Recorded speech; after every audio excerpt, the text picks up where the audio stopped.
سبت ابن جوزی بہت بڑا نام ہے، دیکھیے گا انٹرنیٹ پر سرچ کیجئے گا سبت ابن جوزی. اس کے بارے میں آج بھی علماء میں اختلاف ہے کہ یہ کس مسلک کے تھے. پہلے وہ کسی اور مسلک کے تھے، بعد میں جا کر اہل بیت کے اتنے فضائل بیان کیے کہ لوگ پریشان ہو گئے، یہ کنورٹ تو نہیں ہو گئے. اور ایک مرتبہ ان کے اپنے لوگوں نے ان کو گھیر لیا اور سوال کیا، بھائی ہمیں سمجھ میں نہیں آتا کہ آپ کا عقیدہ کیا ہے، اپنا عقیدہ واضح کریں. ممبر پر بیٹھے تھے، مجمع میں سے کسی نے اٹھ کے سوال کر لیا، آپ کتنوں کو مانتے ہیں؟ جب سوال کیا نا آپ کتنوں کو مانتے ہیں، یہ تو پریشان ہو گئے کہ اب میں اگر جواب دے دیا کہ میں 12 کو مانتا ہوں تو لوگ تو مجھے چھوڑیں گے نہیں، کیا کروں میں؟ ایک عجیب جواب ان کے دماغ میں آیا، اور کیا کمال کا جواب تھا. کہنے لگے تم مجھ سے میرا عقیدہ پوچھتے ہو، میں کتنی مرتبہ بتاؤں؟ میں 4 کا ماننے والا ہوں، میں 4 کا ماننے والا ہوں، میں 4 کا ماننے والا ہوں. بھائی جو سمجھ گئے وہ سمجھ گئے.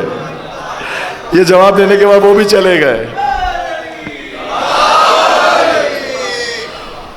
جواب دینے کے بعد چلے گئے. پھر لوگ سوچتے رہے، بھائی یہ تو کہہ رہے تھے کہ 4 کے ماننے والا. کہا نہیں، انہوں نے 3 مرتبہ کہا ہے میں 4 کا ماننے والا ہوں، میں 4 کا ماننے والا، 4 کا ماننے والا ہوں. جب 3 مرتبہ 4 کو ملایا جائے تو پھر وہ 4 نہیں رہتا، وہ 12 ہو جاتا ہے. کہ یہ ہمیں گولی دے کے چلے گئے. پھر ان کو گھیرا گیا، یہ واقعہ تاریخ کی کتابوں کے اندر موجود ہیں. پھر گھیرا گیا، پھر سوال کیا گیا. ہمیں سمجھ میں نہیں آیا، یہ بتائیے آپ نبی کے بعد سب سے افضل کس کو مانتے ہیں؟ اس پر بھی اعتراض ہے نا، علی دا پہلا نمبر. یہ نہیں نعرہ لگایا کرو علی دا پہلا نمبر. انہوں نے جواب دیا، اور پھر ویسے جواب دیا کہ لوگوں کو پتہ نہ چلے کہ میں ہو گیا ہوں.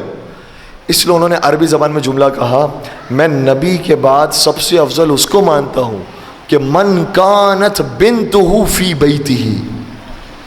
اب اس کے 2 ترجمے ہو سکتے ہیں. جو پہلا ترجمہ جو لوگوں نے سمجھا وہ یہ ہے، میں اس کو افضل مانتا ہوں کہ جس کی بیٹی ان کے گھر میں گئی. لیکن انہوں نے یہ جملہ کہا کہ میں اس کو افضل مانتا ہوں کہ جن کی بیٹی ان کے گھر میں آئی. ان کے گھر میں جن کی بیٹی آئی ہے میں اس کو افضل مانتا ہوں. یہ جملہ کہہ کر پھر چلے گئے. پھر لوگ پریشان ہو گئے کہ یہ کیا کہنا چاہ رہے. تو بعض لوگوں نے اپنے عقیدے کو چھپایا ہے، لیکن جن کی اسٹڈی آگے بڑھ گئی ہے ان کو پتہ چل گیا کہ اہل بیت کا مقام کچھ اور ہے. آج آپ ہی کے ملک کے اندر کیا طارق جمیل موجود نہیں ہے؟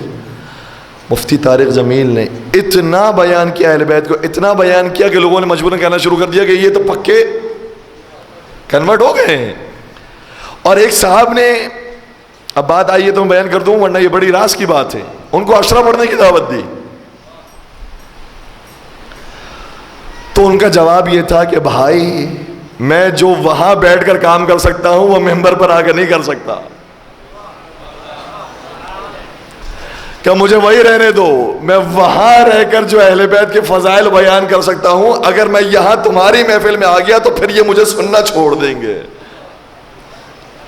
اس لیے مجھے وہیں رہنے دو تاکہ میں وہیں رہ کر اہل بیت کے فضائل کو بیان کروں.